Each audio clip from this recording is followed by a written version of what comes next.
ஆண்டவர் TMX முறுக்கு கம்பிகளின் அரசன்.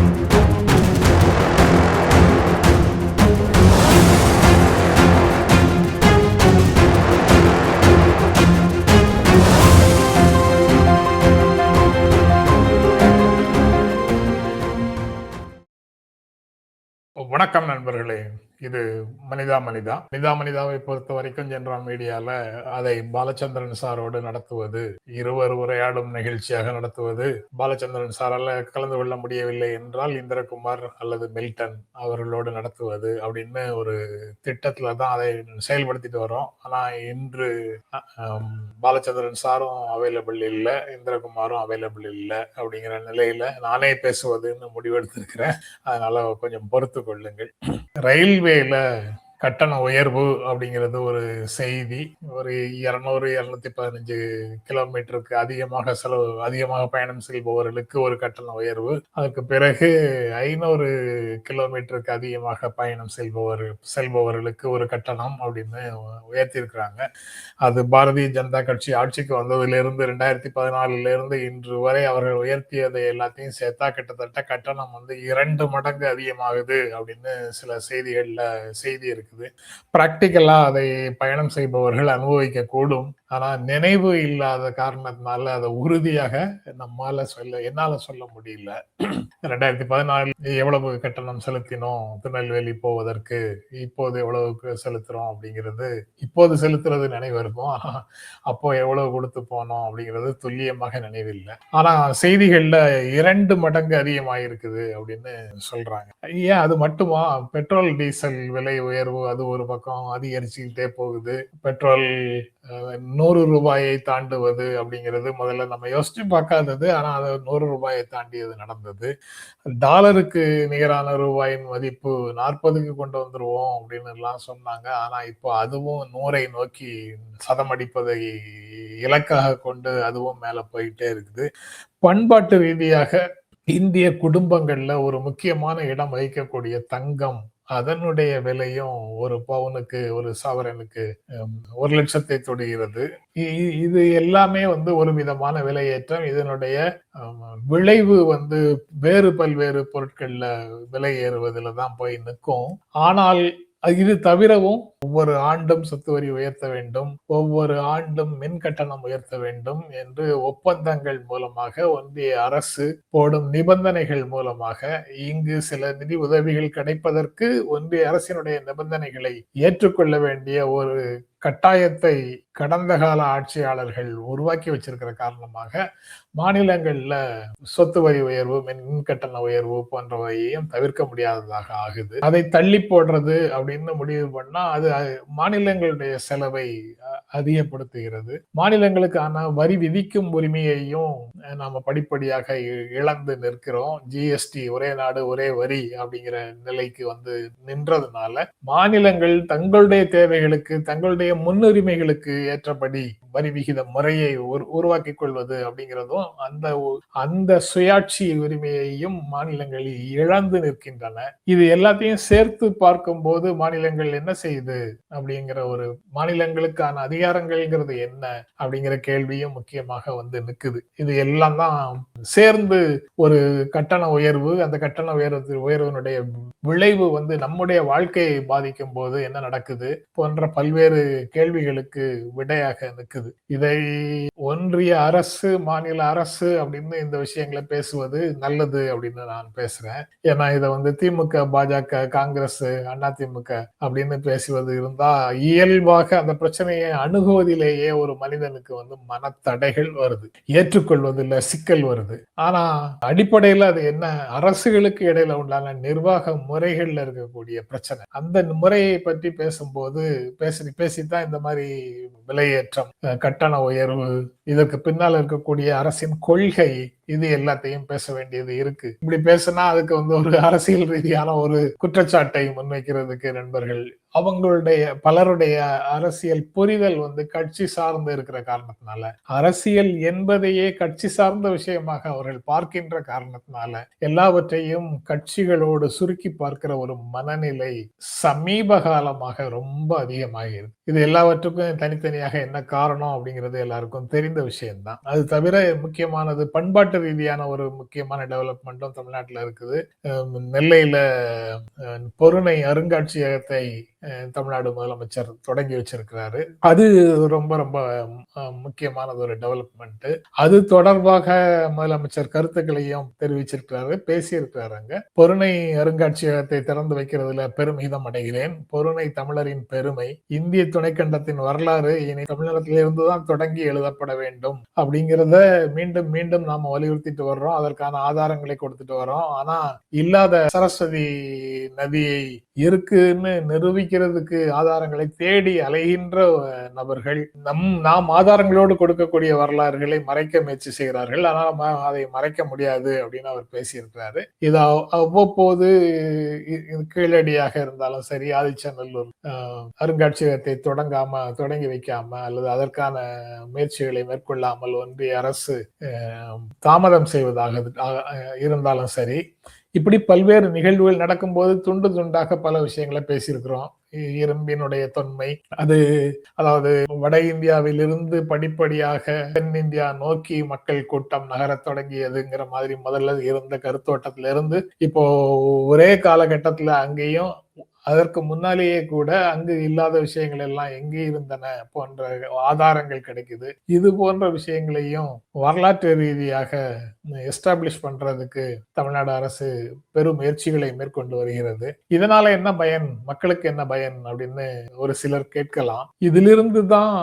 வரலாற்றிலிருந்து தான் நாம் பாடம் கற்றுக்கொள்கிறோம். வரலாற்றிலிருந்து தான் நாம நம்முடைய எதிர்காலத்தை தீர்மானிக்கிறதுக்கு நடைபோடுகிறோம்.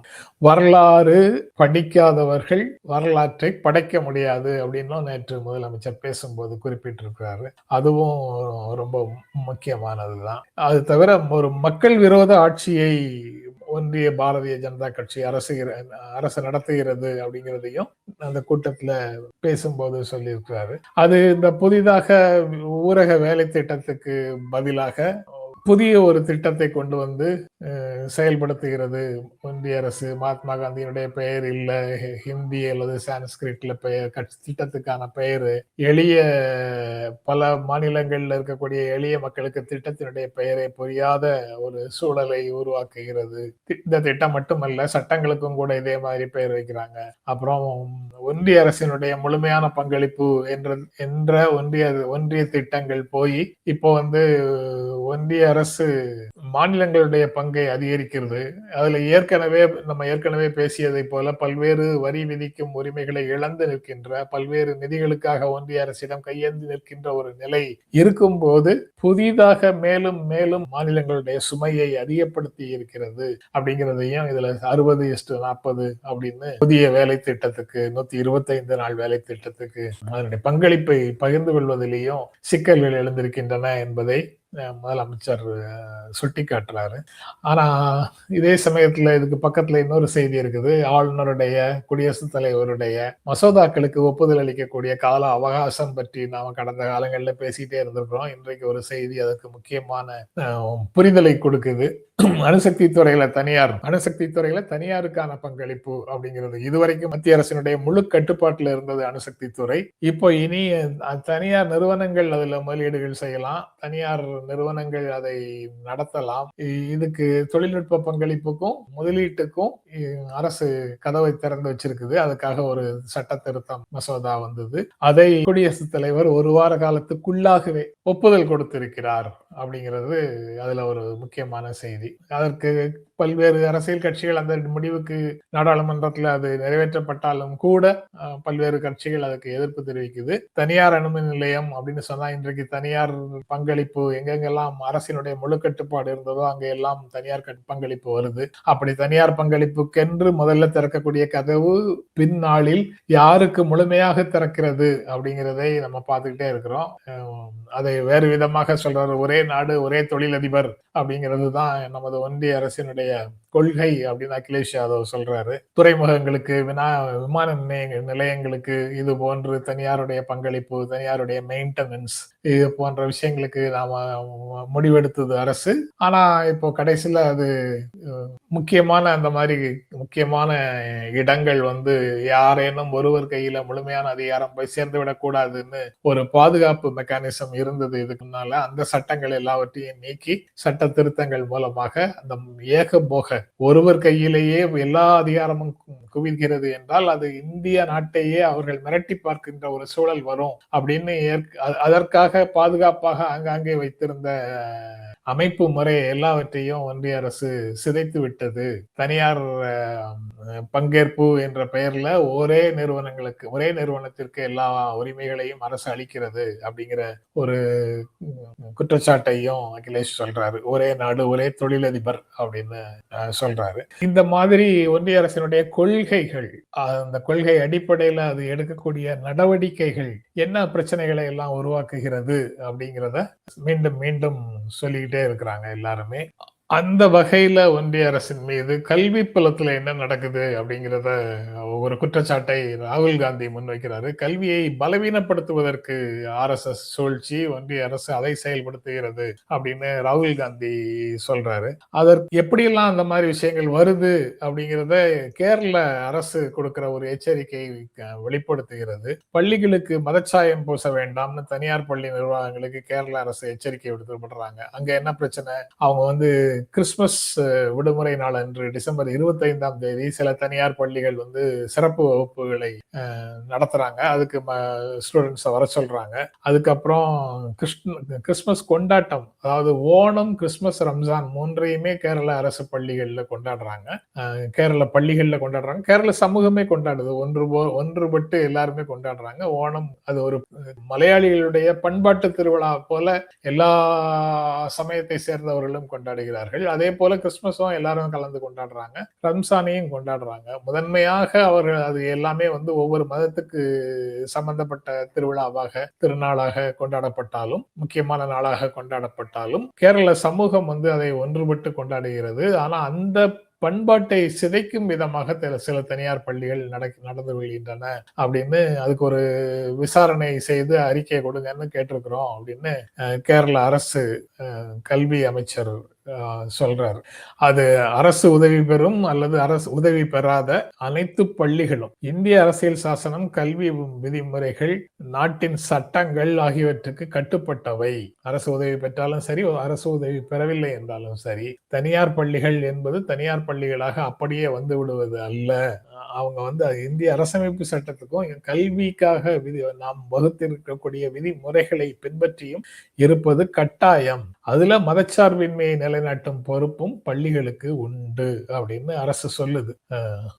நடைமுறையில அது எல்லா இடங்கள்லயும் அதற்கு மாறான நிகழ்வுகள் நடக்குது. அது அப்படி ஏதேனும் நடக்கும்போது அது ஒரு பெரிய சர்ச்சையாக தமிழ்நாட்டுக்குள்ள வந்ததை எல்லாம் நம்ம பார்த்தோம். இதைத்தான் ராகுல் காந்தி கல்வியையும் கல்வி நிறுவனங்களையும் பலவீனப்படுத்துவதற்கு RSS சூழ்ச்சி செய்கிறது அப்படின்னு ராகுல் காந்தி சொல்றாரு.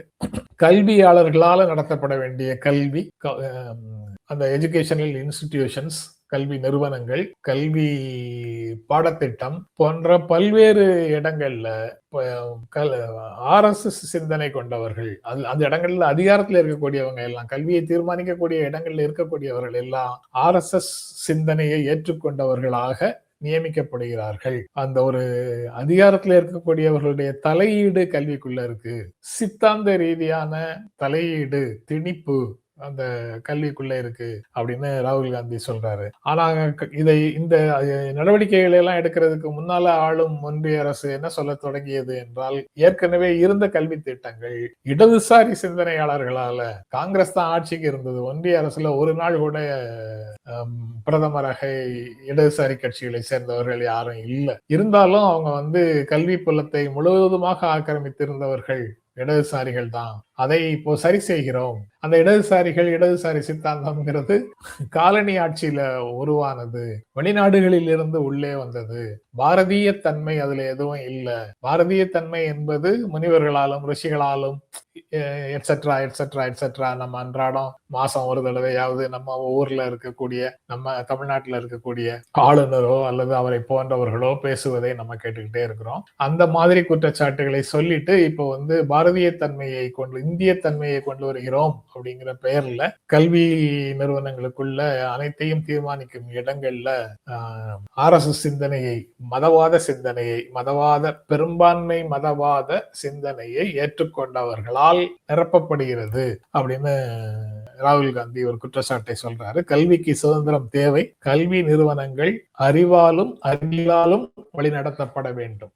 ரொம்ப ஒரு வரியில எல்லாத்தையும் சொல்லிட்டாரு. கல்வி நிறுவனங்கள் அறிவாலும் அறிவியலாலும் வழிநடத்தப்பட வேண்டும், மாறாக சித்தாந்தத்தால் வழிநடத்தப்படக்கூடாது அப்படின்னு ராகுல் காந்தி சொல்றாரு. ஆனா என்ன பிரச்சனை என்னன்னா, பாசிசத்தின் கூறுகள் அப்படின்னு வரலாற்றுல பாசிச அரசுகள், நாஜி ஜெர்மனியாக இருந்தாலும் சரி, பாசிஸ்ட் இத்தாலியாக இருந்தாலும் சரி, 2ஆம் உலக போர் சமயத்துல என்னவெல்லாம் பாசிசத்தின் கூறுகளாக வரலாற்று ஆசிரியர்கள் பதிவு செய்திருக்கிறார்களோ அந்த கூறுகள்ல ஒரு அம்சம் என்னன்னா, கல்வியாளர்களை, அறிவுஜீவிகளை, அறிவை விரிவு செய்ய வேண்டும் என்று சமூகத்தில் முயற்சிகளை மேற்கொள்கிறவர்களை இழிவுபடுத்துவார்கள், தண்டிப்பார்கள், பட்டினி போடுவார்கள், இன்னும் என்னென்னலாம் செய்ய முடியுமோ அவ்வளவோ செய்வார்கள். யாரு? பாசிஸ்டுகள். அந்த பாசிஸ்ட் ரீஜிம்ல பாசிச ஆட்சி நடக்கும் போது இதையெல்லாம் சமூகத்திலையும் கும்பல்களால செய்யப்படும்